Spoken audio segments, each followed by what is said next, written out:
नमस्कार शिक्षार्थियों, कोल रेडियो में आपका स्वागत है।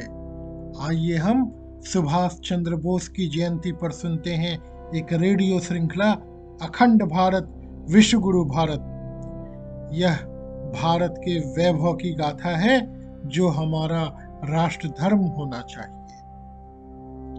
हमारे देश के इतिहास में ऐसा कोई व्यक्तित्व नहीं हुआ जो एक साथ महान सेनापति, वीर सैनिक, राजनीति का अद्भुत खिलाड़ी और अंतर्राष्ट्रीय नेताओं के समकक्ष साधिकार बैठकर कूटनीतिज्ञ चर्चा करने वाला।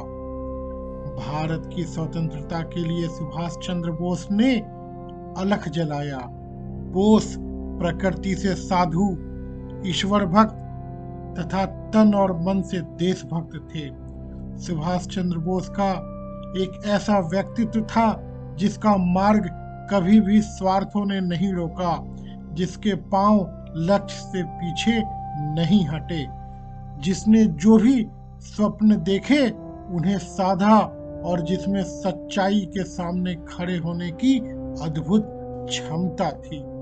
जब भारत स्वतंत्रता के लिए संघर्षरत था और नेताजी आजाद हिंद फौज के लिए सक्रिय थे, तब आजाद हिंद फौज में भर्ती होने आए सभी युवक युवतियों को संबोधित करते हुए नेताजी सुभाष चंद्र बोस ने कहा, तुम मुझे खून दो, मैं तुम्हें आजादी दूंगा। हम अपना खून देने को तैयार हैं। सभा में बैठे हजारों लोग हामी भरते हुए प्रतिज्ञा पत्र पर हस्ताक्षर करने उमड़ पड़े।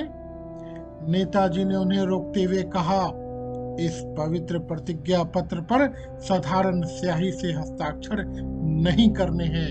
वही आगे बढ़े जिनकी रगों में सच्चा भारतीय खून बहता हो, जिन्हें अपने प्राणों का मोह न हो और जो आजादी के लिए अपना सर्वस्व त्यागने को तैयार हो।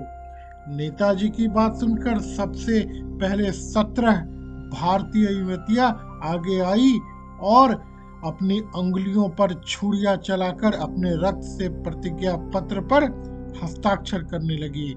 महिलाओं के लिए रानी झांसी रेजिमेंट का गठन किया गया, जिसकी कैप्टन बनी लक्ष्मी सहगल।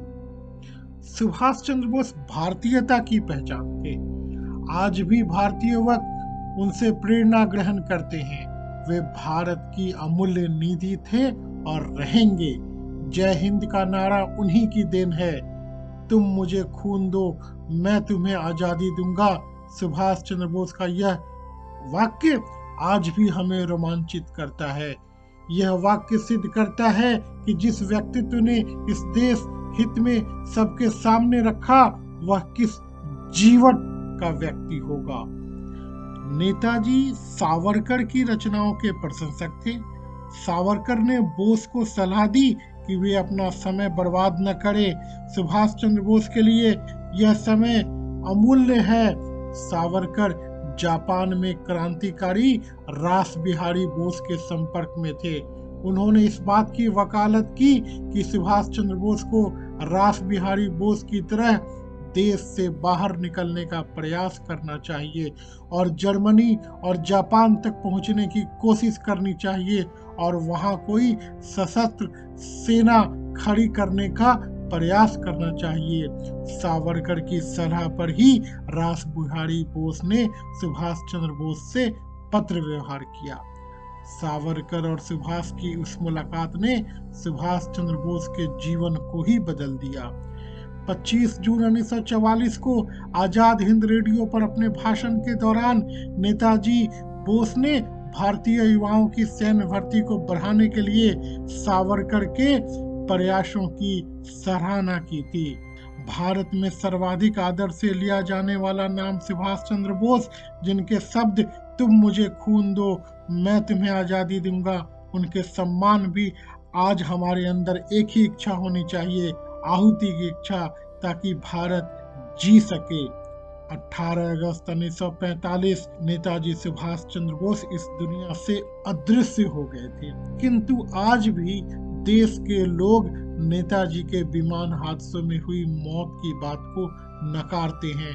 लोगों का कहना है कि नेताजी देश के आजाद हो जाने के बाद भी देखे गए थे। लोगों का मानना है कि नेताजी विमान हादसे में जीवित बच गए थे, किंतु कुछ लोगों के विश्वासघात करने के कारण उन्हें रूस में गिरफ्तार कर लिया गया। सुनते रहें अखंड भारत, विश्व गुरु भारत। धन्यवाद।